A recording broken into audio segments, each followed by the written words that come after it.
All right, good morning everybody, and welcome to our first quarterly OER Degree Community Meeting. This is Una Daly from the Community College Consortium for OER, and as you know, we are working on a OER degree program with Achieving the Dream, but these community meetings are meant to be a much wider swath. Really, we're really targeting this at all of the colleges who are pursuing OER degrees, whether with Achieving the Dream or self-funded efforts, and there's some state-funded efforts as well that are going on now. So there's a lot of opportunity for us to share information and courses, so to make this easier for all the colleges who are working on it.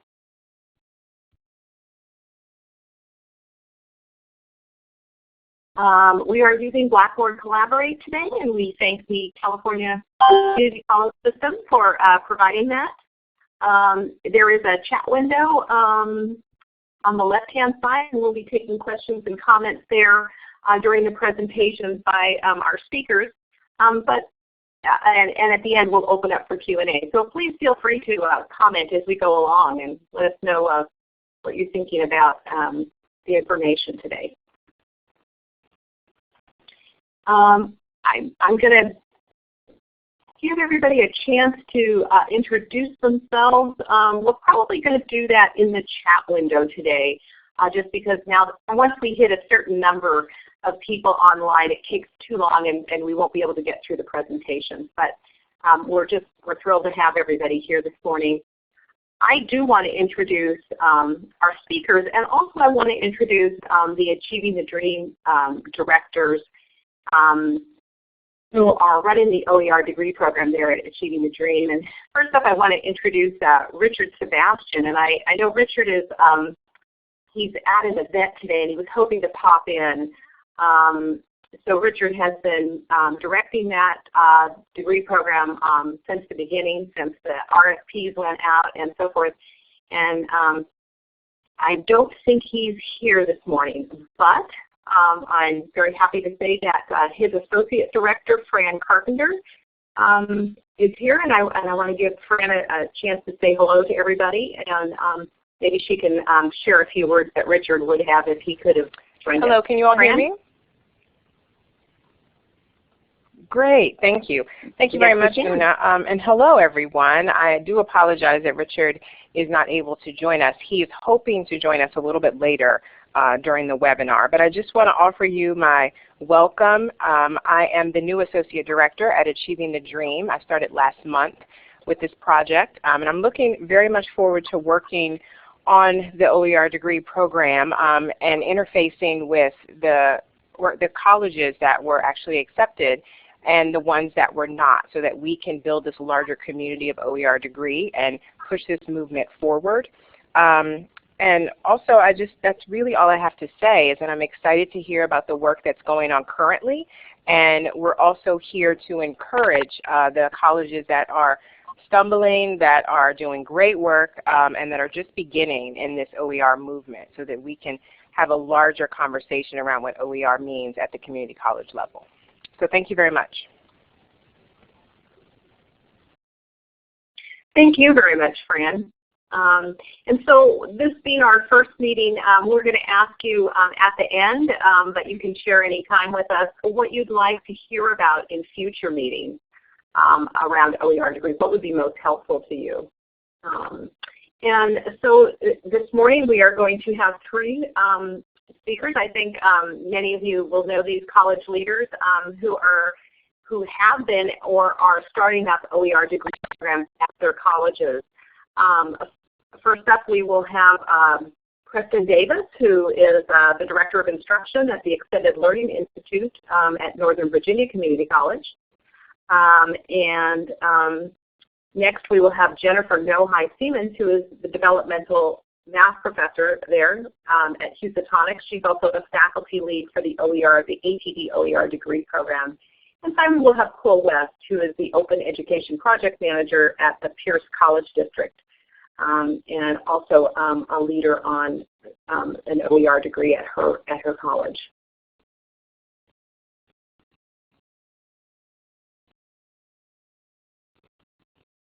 All right, I think many of you know the Community College Consortium for OER.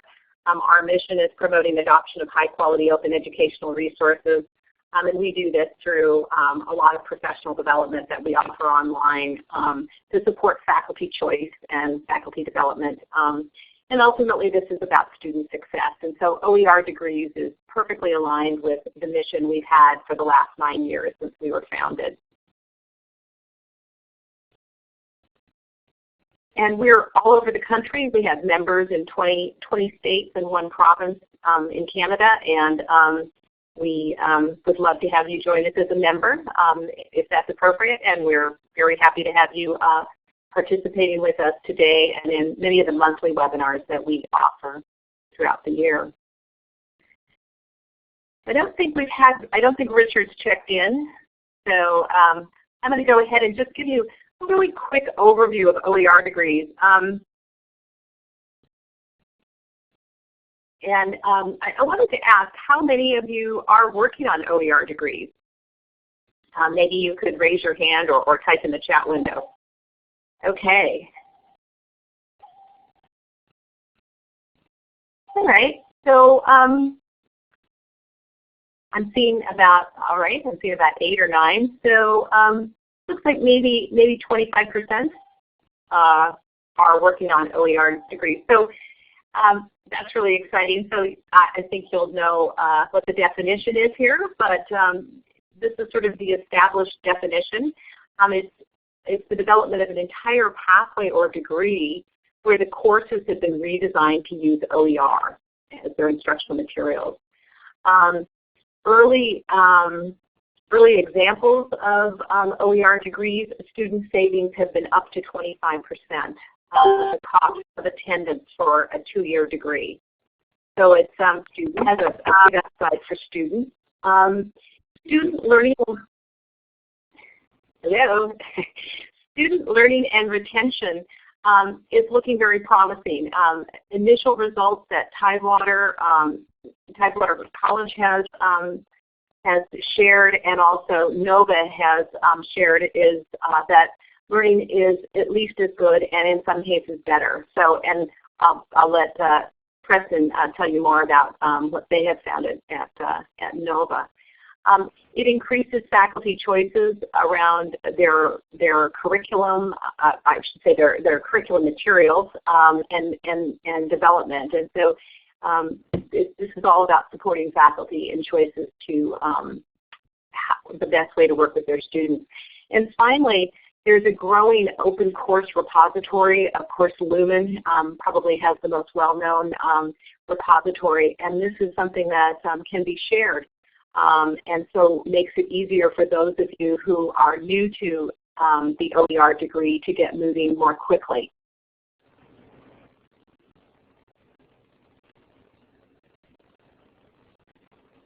All right, and thank you for everyone who's introducing themselves in the chat window. That's really great. It's fun to build this community so that people can get to know each other. Probably the most well-known OER degree examples that all of these were started several years ago and are running as we speak is Tidewater's Business Z degree. And I don't know if we have anyone from Tidewater on today, but that's been an amazing Z degree program, as it's called, the Zero Textbook Cost degree program. NOVA has also had a long time OER-based general studies and social sciences degree. Started about the same time. And finally, Pierce College has their open pathway, and that has been going for several years as well. And we're working with them to develop case studies so we can share more information about those examples with you. I think many of you know that Achieving the Dream launched their OER degree program this last June with 38 colleges in 13 states, and it will run for 2.5 years till the end of 2018. And these colleges have the support of Lumen, the Community College Consortium for OER, and also SRI International, who is doing the research.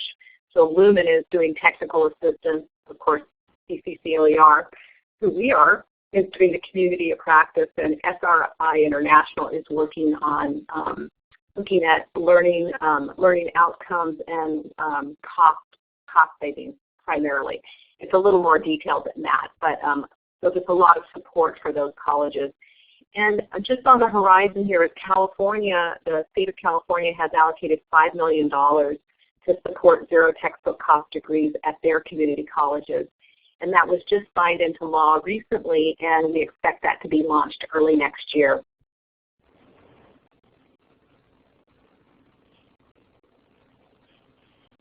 All right. Are there any questions before we continue about OER degrees? We have quite a number of experts online for answering those questions. All right. Otherwise, I will transfer this over to Dr. Preston Davis. As I mentioned, he's the Director of Instruction there at the Extended Learning Institute at Northern Virginia Community College. And just a few words about Preston. He developed the OER degree starting back in 2013, right, Preston? And so worked with his team at Extended Learning Institute to develop these degrees. And by the team, I mean the faculty, the librarians, the instructional designers, and his students to get feedback. And so he's going to tell us about faculty engagement, which is a really key part of getting OER degrees to work effectively. Thank you, Una. I'm happy to be here, but I must say that I have been battling a cold, so please excuse me if my voice is a little raspy or if I may cough occasionally. I do apologize. But I wanted to share the importance of engaging faculty and really putting together a team of folks within an institution to successfully launch OER courses or full degree programs. We started working on developing an OER degree pathway in 2012, and it was very important to bring faculty in who were engaged in instructional technology, who were interested in doing some new and interesting things related to teaching pedagogy, and who were, in a sense, willing to roll up their sleeves and do something a little bit different.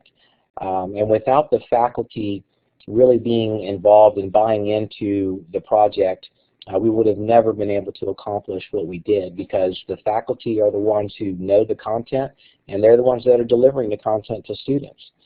And so I wanted to make sure that we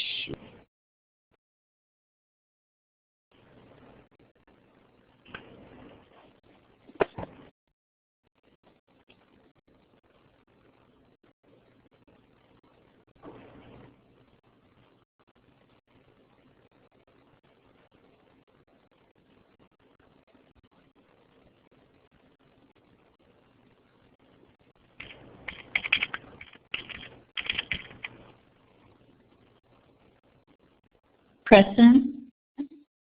Yeah, Preston, I think we lost you. can you hear me? We can hear you now. My apologies. Now. I'm not sure what happened. I was talking and then somebody said that you lost me. So I'm not sure where you lost me, but I'll just continue on. If we can move to the next slide, Una. Certainly. Thank you. Certainly. So basically what we did was involved our faculty early on and pulling together a team of support folks around the faculty. And so we have a process at our institution for designing and developing courses that are going to be delivered online, which was where we began our OER degree program. And we built in the vetting of materials and focused on open resources into our instructional design process, so that now that is a part of our process moving forward for all of the courses that we offer.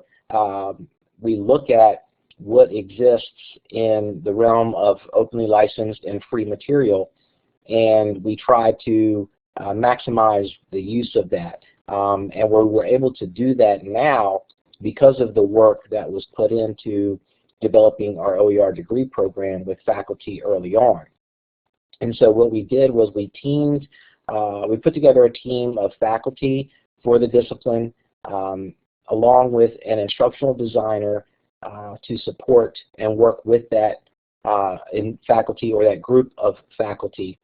And then we had a distance learning librarian who really worked hard to become an expert on open educational resources and openly licensed content and free digital material that would be available to be incorporated into our courses. And we had those folks work together. So faculty identified what the course outcomes were and what needed to be mapped to those course outcomes in terms of the content to be delivered. The librarian would then go through and help curate content that could be used to reach those course objectives. And the instructional designer would make sure that that content was able to be effectively organized and structured and delivered for students. And so having that team approach has been extremely effective for us. Next slide, please.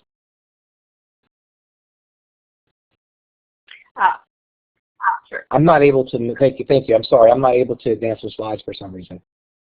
Okay. And so in terms of faculty engagement, I wanted to indicate that there's a lot of ways that you can provide support and resources to engage faculty. In addition to just talking about the importance of what it is that you're trying to accomplish with an OER course or an OER degree program, and then sharing data of what the impact can be on students, which I'll talk about in just a moment. But we've also put together a professional development program for faculty that really allows faculty to gain experience using tools and resources that will help them teach more effectively. And we've just launched a digital badge program to allow faculty to get some credentials that they can share with their deans and with their colleagues to show that they pursued professional development opportunities to learn how to use digital tools to effectively deliver free and openly licensed content in an instructional environment. And so we've built tools around our current LMS as well as Google tools, and we're putting together a third track that focuses on free material and content that is available online that faculty can use to effectively deliver instruction. And so when we talk about engaging faculty, one of the most important things is, what are the implications and what's going to come from moving to an openly licensed material and replacing a textbook that they may have used for quite some time. And looking at the data that both reflects how much students will save in terms of money, but also what the impact is going to be on success and completion, which is ultimately what we're most concerned about at our institution, and I'm sure that's true for you all as well.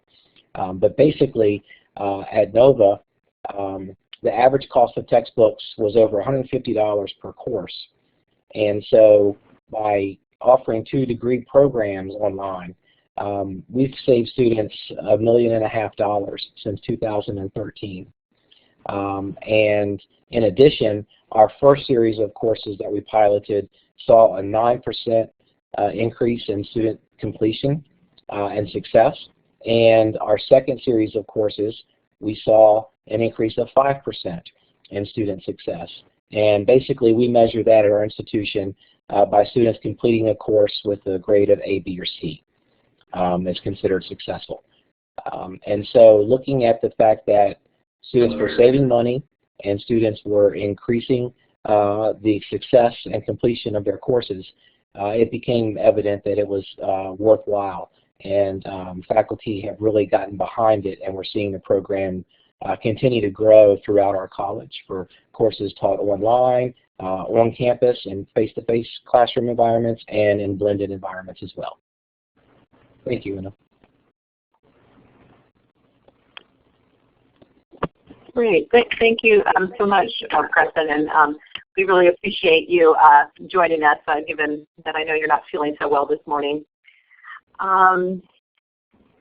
Yeah, exciting information about what can happen with an OER degree program. I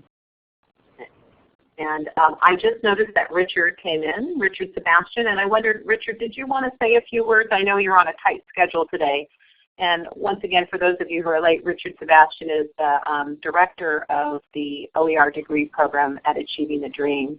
Hey, can you hear me, Una? Yes. Sorry, I'm in a busy, noisy hotel lobby, and I'm on bad Wi-Fi, so forgive the connection. But I just want to say hello to everyone. Sorry I'm late today, but I'm traveling and had some delays, unexpected delays. But it's great to be here. I'm just kind of listening in and seeing what's going on, and I'm really glad to see this community coming together, both the OER degree initiative grantees and then the folks part of the larger community. And we're really excited about our initiative, and excited to kind of be part of the larger OER community as well. So yeah, that's all for me. Just hello, and I'm going to be quiet here and listen into all the great work that's going on.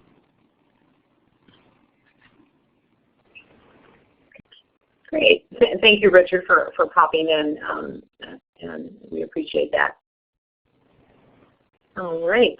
And I see we're getting some interesting questions in the chat window, so I'll let our speakers answer those as they can, and I'll be saving those questions till the end as well if we don't get to them during the presentation. Next, I want to turn this over to Jennifer. And Jennifer, I want to give you moderator privileges. Are you? I see there's two Jennifers in here. So, oh, okay, you're Jennifer 1. I'm sorry, you're Jennifer. So I'll give that person moderator privileges. All right, wonderful. And I just wanted to introduce Jennifer really quickly before she gets started. Jennifer is a developmental math professor at Housatonics Community College, and she is the faculty lead for the ATD OER degree program, the General Studies degree program there. And she's been doing a lot of the planning and leadership around this over the last 5 months. And she is going to share with you the course planning document, the OER degree course planning document that her college developed. And this is a document that Lumen Learning produced to help colleges with their planning. And so I'll let Jennifer take over from here. And Jennifer, you should be able to move the slides.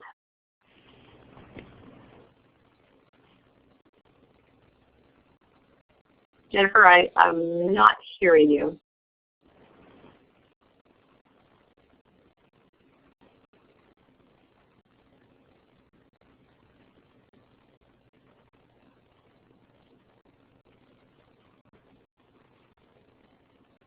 Jennifer, do you have did you click on your talk button? I see your microphone. I'm not hearing you at the moment.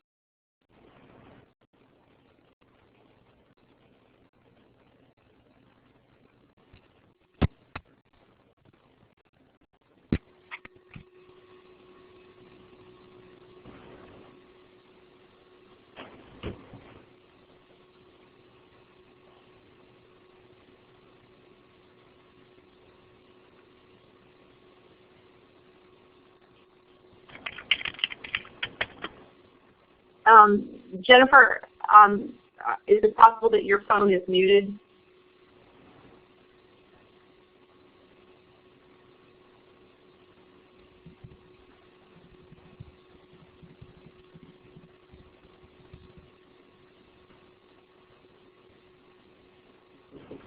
Come on in.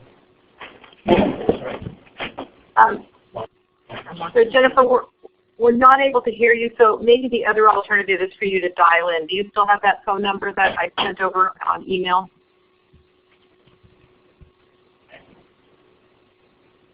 Okay, perfect. Thank you.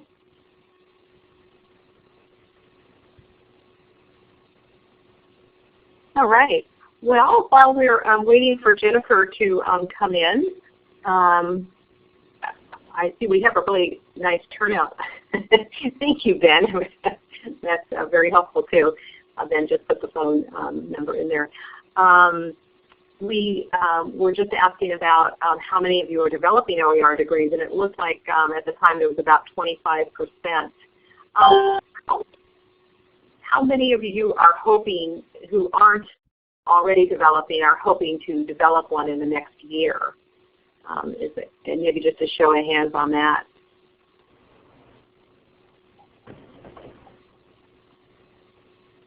Okay, so there's a lot of interest in developing them as well for those who aren't in process right now.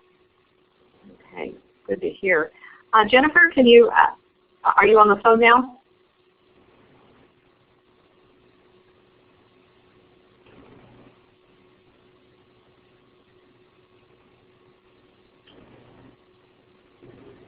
So Jennifer, you're going to want to turn off your microphone. I noticed that it's still, so you're going to want to click your talk button off.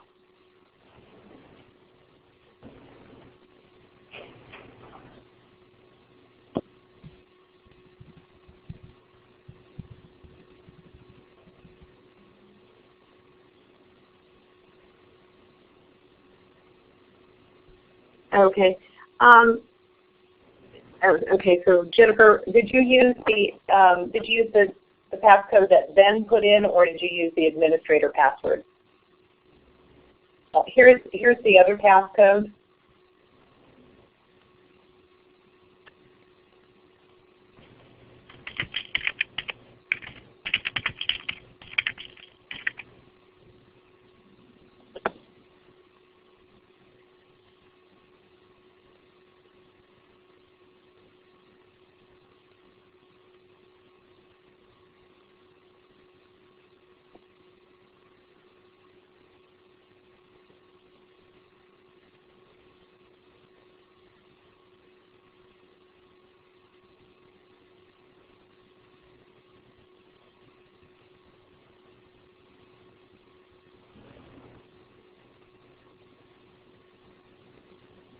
All right.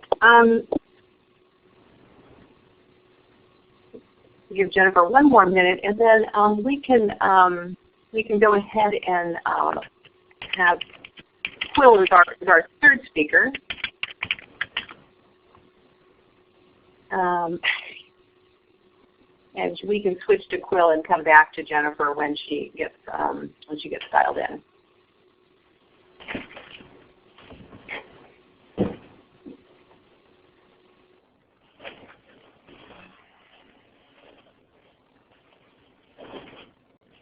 All right, Jennifer, any luck on the telephone?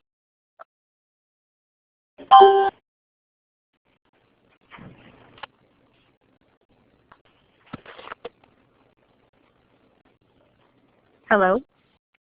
Hello, Jennifer? Yes. Oh, wonderful. You sound perfect. Sorry about that. No worries. These things happen. All right.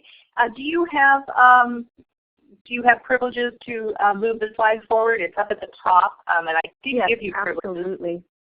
Okay. All right. I'm going to let you go ahead and talk about the OER degree course planning at CCCOER.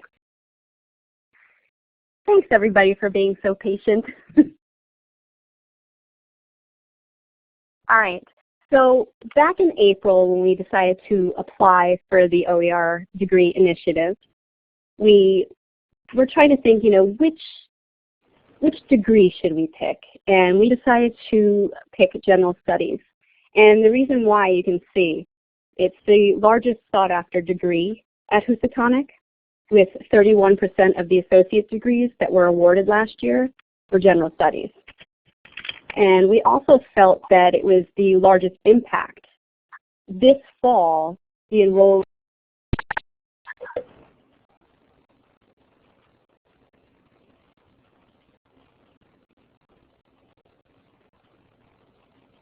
Jennifer, I think we just lost your sound.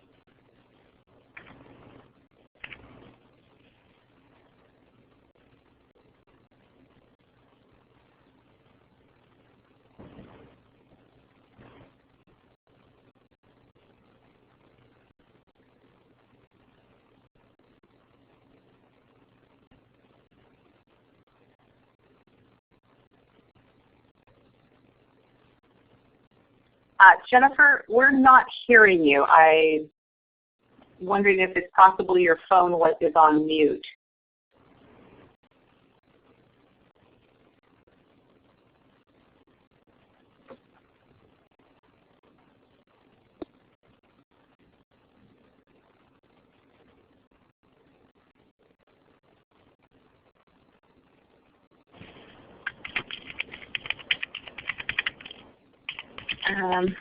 I'm not sure how to let Jennifer know. What she was showing us there was the course breakdown by credit.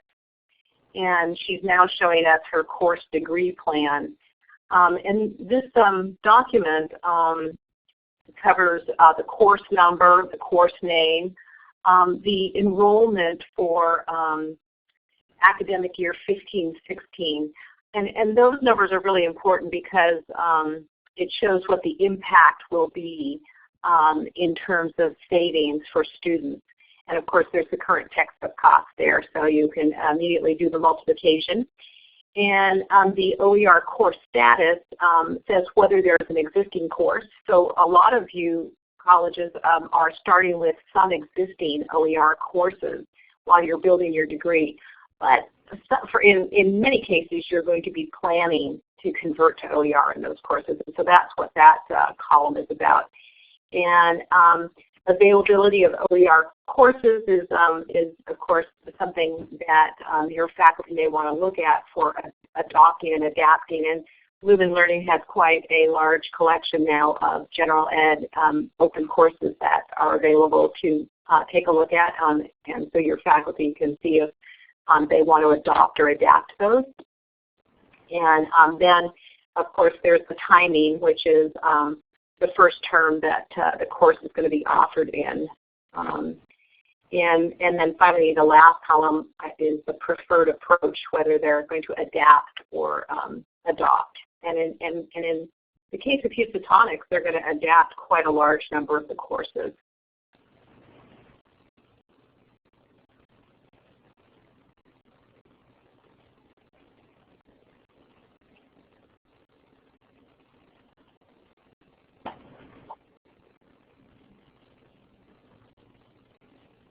Yeah, that's a really good question, Rich. Rich is asking what is the current textbook cost, the list price.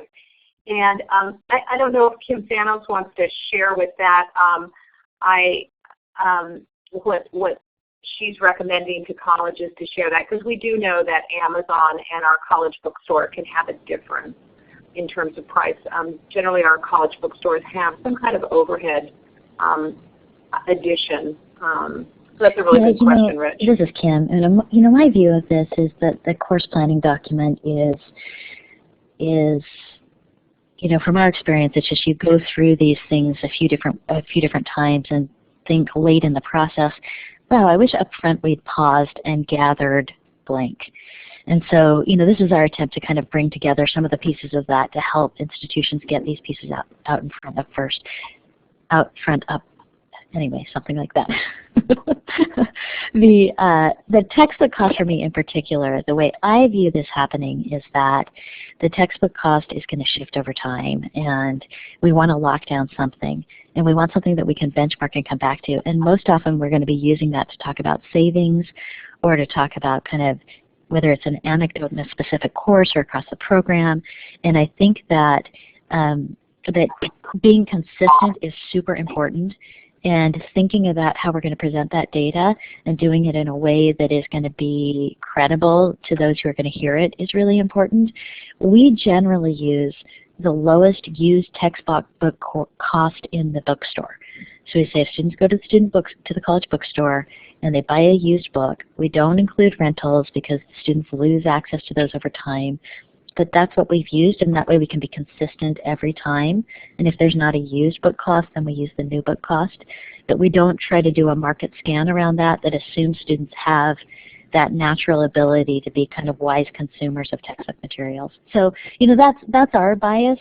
But I think the most important piece is to think about how you're going to use the information as the project progresses, and then to pull things, to use this planning piece in order to make that repeatable.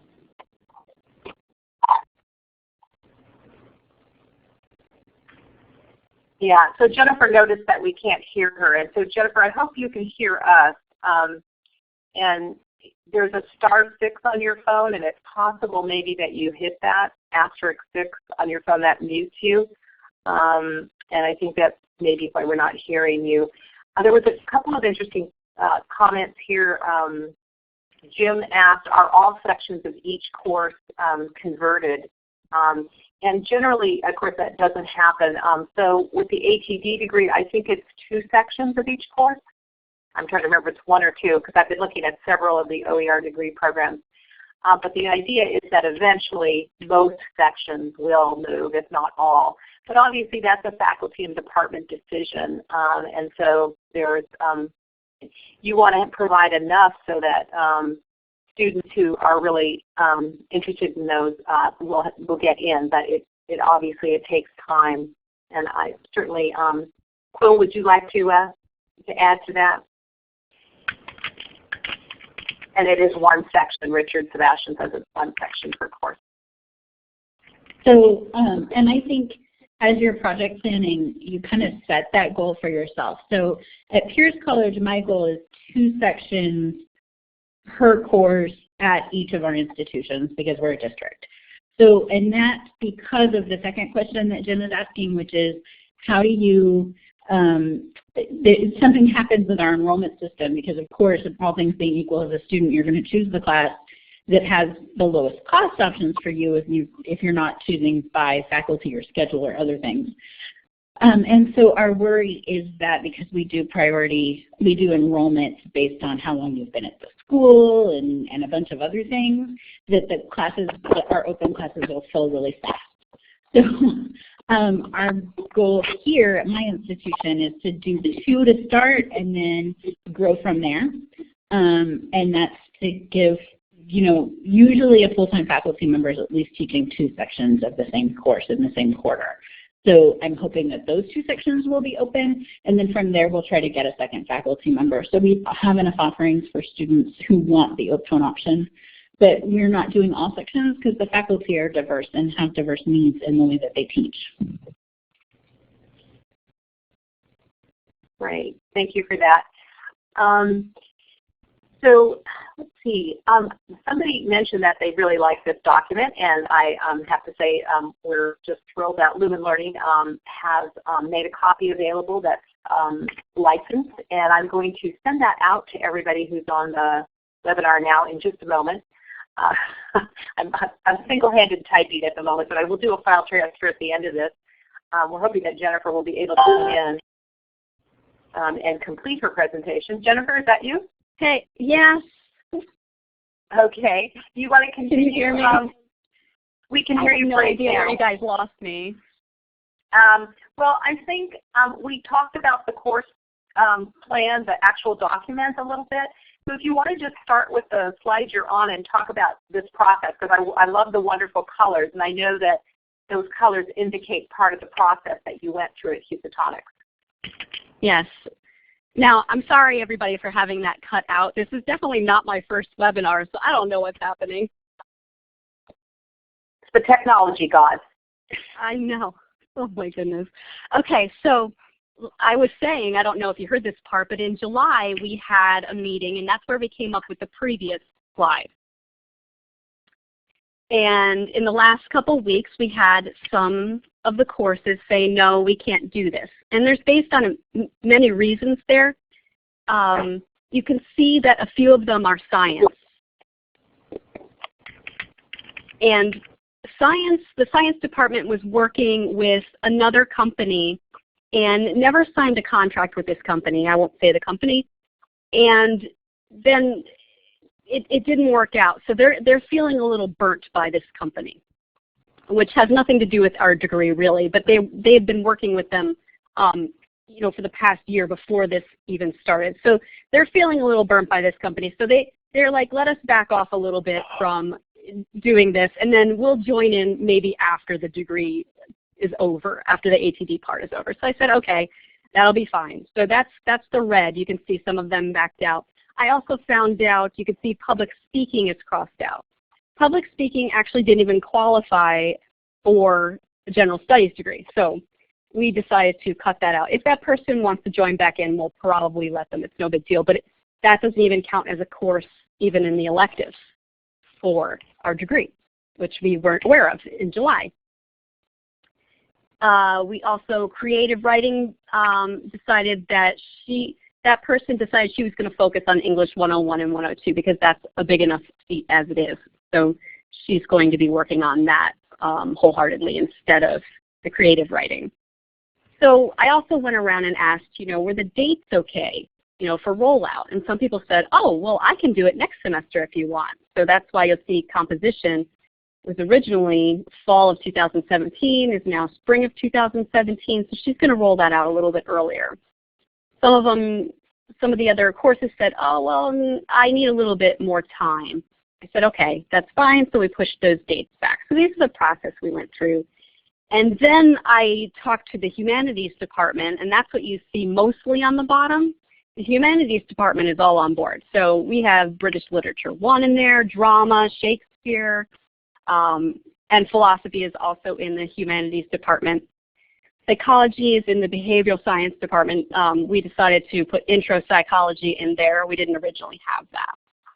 So this is the process we've gone back and forth with, and we're also adding courses to it as we speak. I got emails today on people that want to join up so that our students have more of a choice when it comes to that plus 24 credits. That's kind of what we were going for with that. So, looking at this slide, the revised courses, how does that fit into our general studies OER degree? Here are the courses that fit into that, and then there you can see at the bottom the plus 24. There's a lot more courses even now to be added to that. We might add art, painting, we might add sculpture, those kinds of things. They don't use the textbook anyway, didn't realize they were really kind of doing an OER anyway. So that's also good, when people don't realize that they're doing OER. All right, and so last night, Una was kind enough to send me Lumen's course plan document, and so I quickly made my templates, you could see here, from the course plan document there.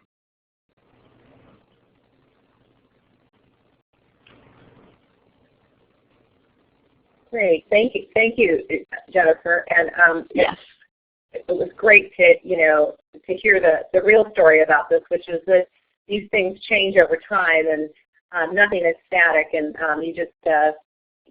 you move on. And I thought it was particularly interesting. You mentioned that I'm sorry, what was it? Some of the classes the teachers were already teaching with OER, but they didn't know that. Right. And what courses was that happened in? That happened in drama. Let me go back. That happened for sculpture and painting and Shakespeare. I think even a lot of intro to early childhood is also doing a lot of that. Now notice that we have intro to early childhood planned for really late, and that's because we know that another school is working on an entire early childhood degree. So we're going to peek in on what they're doing, and I know our early childhood teachers are very interested in creating their own degree after all this is done. And the business department is also interested in creating their own degree. So that's why we've pushed off some of the business stuff in the early childhood to later. Right. So that's, very interesting that you were able to find that out, and also the wealth of open courses that are available now through the Lumen repository and other places. So thank you for that. All right, Quill, I think you're up next, and you were going to talk just a little bit because we're running just a tad over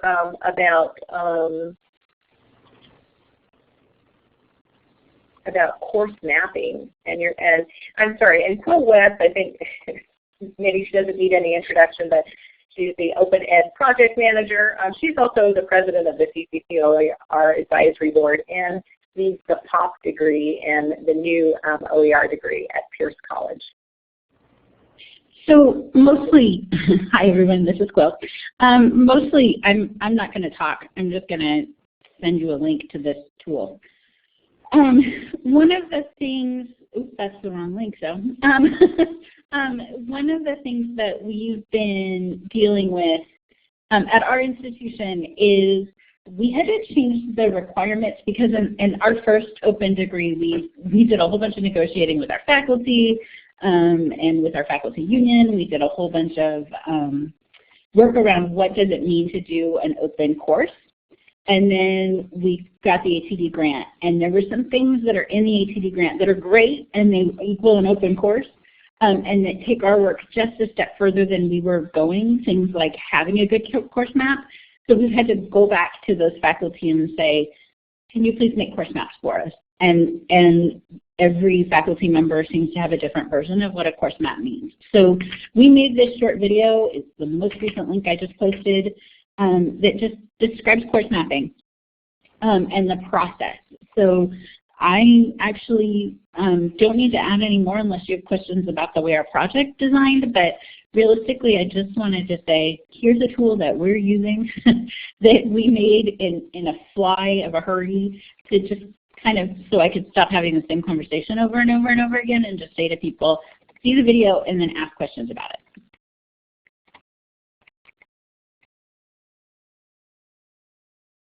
Great, thank you, Quill, and it's an excellent video, so I highly recommend those of you who are working on this to take a listen to it. All right, I'm sorry, for some reason I lost the course planning template, but okay, it already exists. Okay, all right, we'll get that out to you by the end of the webinar. So let's see. I think at this point, that was the end of our prepared comments. We wanted to ask you about webinars and topics for the future. Whoops. Sorry, we skipped over that. So as you know, this fall we've had 4 webinars on Finding OER, Open Licensing Playbook, and then we have 2 more coming up, college showcases, and then professional development for faculty. So just to let you know what we're doing this fall, but the winter, spring, we have a couple of suggestions here, and if you'd like, we'd love to hear from you about what you'd like to hear.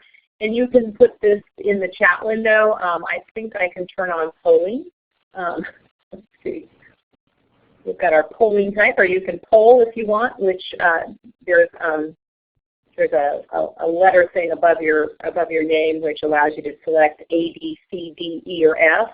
A being Open Education Research, B being OER Authoring Platform, C being OER Degree Showcases, D being the Future of Open, E being all of the above, or F being fill in the blank. So we're, please do share with us your thoughts. Thank you, Robin and Victor. I'm seeing some good responses there. And you can always contact us offline. We're going to be sending out a survey around this, but we just thought we'd ask you this morning about what you'd like to hear about most. Okay, great. Thank you for that. All right. The Community College Consortium for OER website is being redone, and so I think we mentioned this at our advisory meeting at the end of September. Starting to forget what day it is. And so we're really excited to have a brand new interface that will be easier to use and easier to find things in. And the focus will be on learning about OER and how to use it for the folks who are maybe newer to it. And then on the other side of the website will be about OER degrees and more advanced topics. So it's really going to try and straddle that continuum, because we know that many of your colleges, your faculty members may be new to OER, and you might want to point them at this website to get a basic overview. but also those of you who are doing planning around OER degrees and implementing them will also, we hope, find the OER degrees section interesting. And we want to make sure that we showcase the work that you're doing. So we'll be asking you to help us produce case studies of the work that you're doing, and we'll be posting them here so that we can share those out with the rest of the Open Ed community. And we're hoping to soft launch that November 1st, so that's the week of Open Ed. So look for that in a few weeks.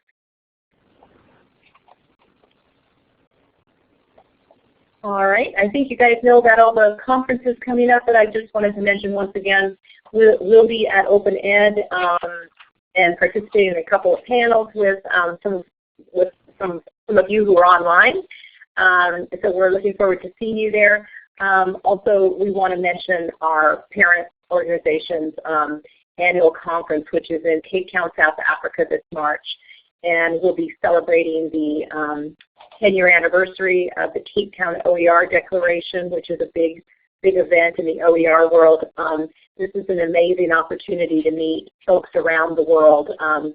The Open Ed Consortium has members in 40 countries on 6 continents, and many of them will be joining us there in South Africa. And proposals were extended by 2 weeks. So you have till Halloween to submit a proposal if that's an option for you.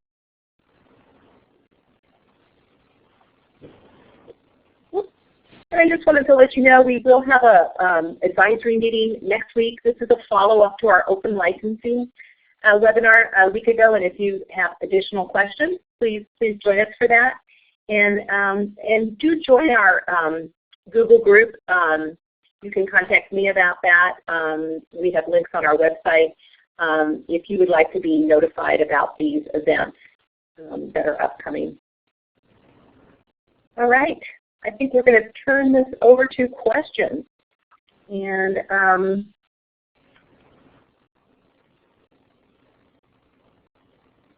I'm wondering if there was any questions that came up. I'm afraid I lost track at one point of questions. So please type in your questions again if you have those so that we can answer those for you and our speakers here. Rachel asked, will you be at the Online Learning Consortium in Orlando in November? Jennifer, I will not be, sorry, Rachel, I will not be there. Let's see, Jennifer will be at the Richmond conference. Other folks are going, so that's exciting.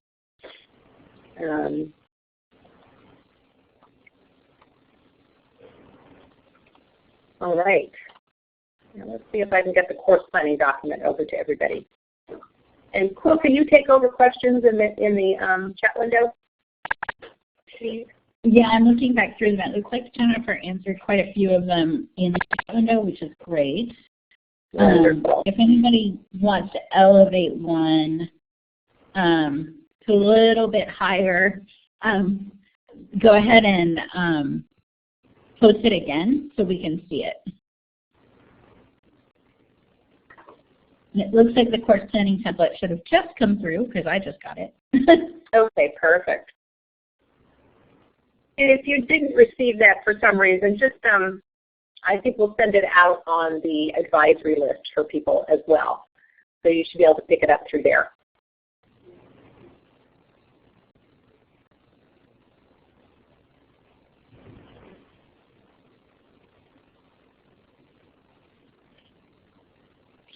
So there's a process question here. Ben is asking if a school is not a part of the grant but is a part of ATD, could they contact somebody to coordinate about their programs with ATD? I think absolutely. Fran, could you answer that question? I think we still have Fran. Maybe Fran can share her email or contact information with Ben. Fran, once again, is the Associate Director of the OER Degree Program at Achieving the Dream. Hi, absolutely. And then I'll make sure I will.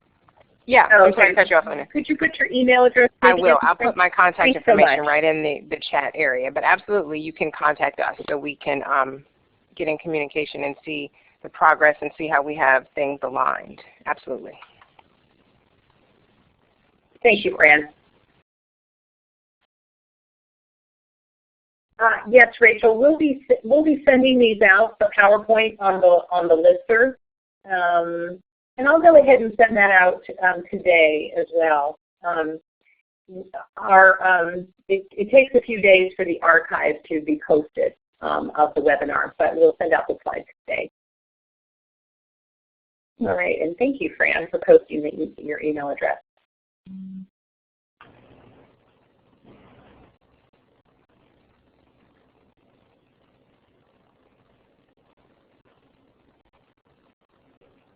All right, well, I want to thank my presenters this morning, Preston, Jennifer, and Quill, for sharing this morning. And I want to thank you for joining us this morning, and thank you for your patience with the technology.